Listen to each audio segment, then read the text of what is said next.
How you doing? I'm Adrien Brody. You're watching GQ Action Replay for The Brutalist.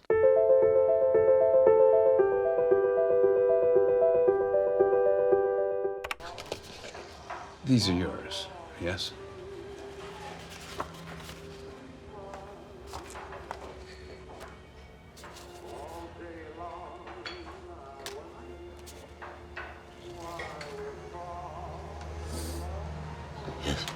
I portray a Hungarian immigrant man who fled Budapest and emigrates to the United States. And my mother and her parents, my grandparents, are actual Hungarian immigrants as well. They fled Budapest during the revolution in the 50s and moved to America. My grandfather had a very distinct and quite pronounced Hungarian accent that's not too dissimilar to what I work towards for László.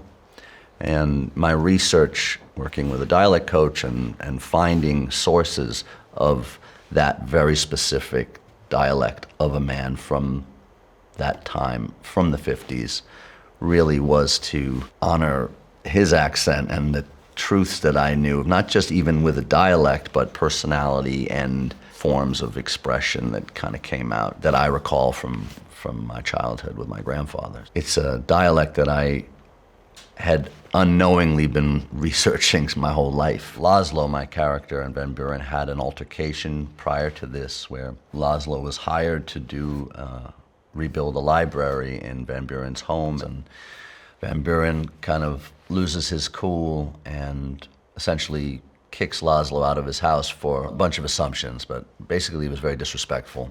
Van Buren had done some research and discovered not only László's talents, but a series of images of his previous works that he had constructed. What felt most profound to me was the gift of seeing all his years of work and creativity still existing, as he had assumed they had been demolished during the Nazi occupation.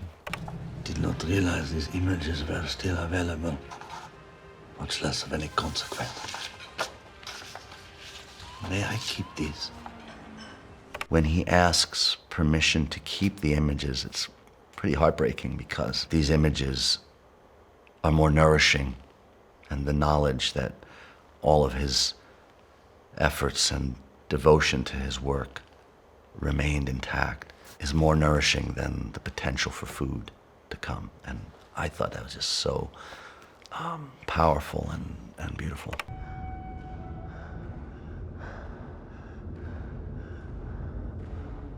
This is magic. Thank you. László, darling, there will be a big party tonight. I remember much love at party. We shot this in Carrara in Italy. We were in pre-production, and Brady Corbet, our director, and I were texting, and he said he was struggling to find this location, and he was in Italy.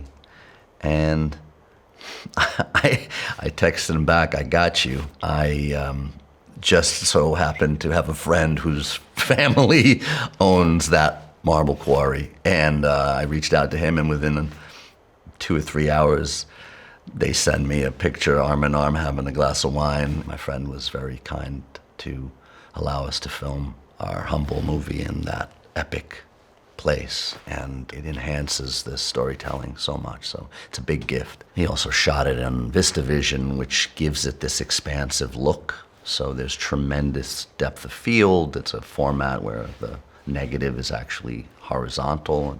There hasn't been an American film shot on VistaVision since 1961, so the look and feel of this is quite unique and of another era, so I think that adds to it. This grandness is kind of telling of the dangers looming as well. I've never thought of that before. I hope it was an intelligent enough answer, but I do see it. I do see how it's quite symbolic. Love from me, could I be fool to ever leave you, dear, and a fool I am. We played this music again and again on the day, and we danced to it, and we reveled in it, and it haunted me. But it's such a beautiful moment. Lowell Crawley, our DP, is just an artist.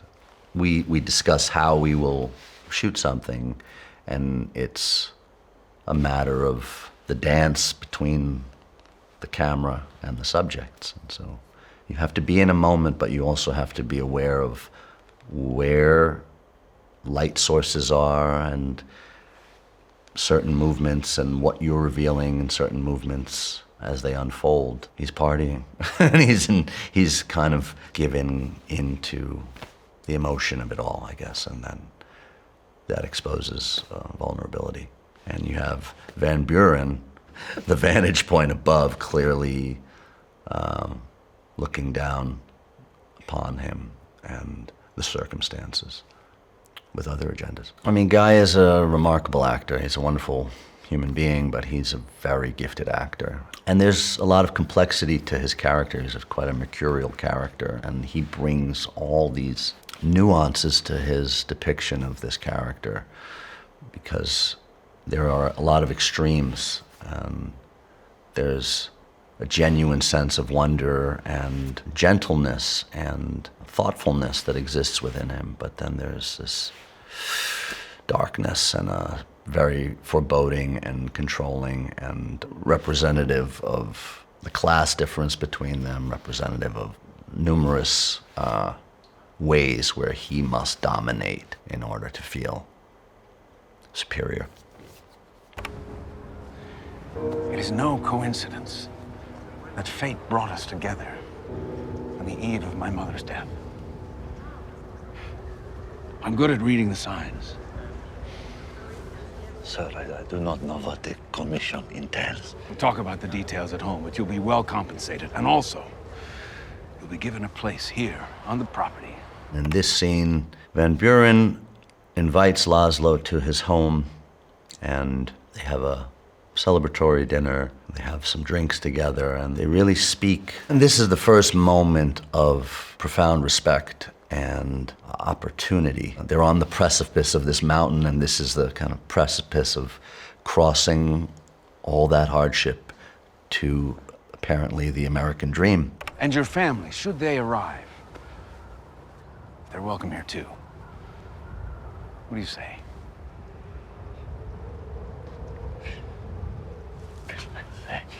I would like to draw something and present it to you. You'd like to win the commission. Van Buren is offering him an opportunity to build this grand institute in Van Buren's mother's name with all this artistic freedom. And I think it's very hard to believe for László. It's really like winning the lottery. So anyone would be in disbelief in this position. But of course there are undertones of that loneliness and longing.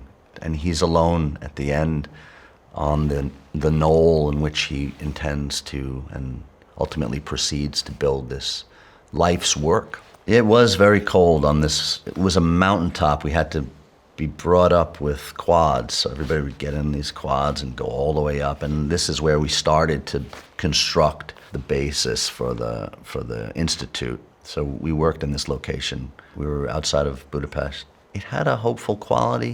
It did have other things that may not be fit for this, but that were very telling of his journey. It spoke to all the complexity of both rebirth, renewal, the past lingering.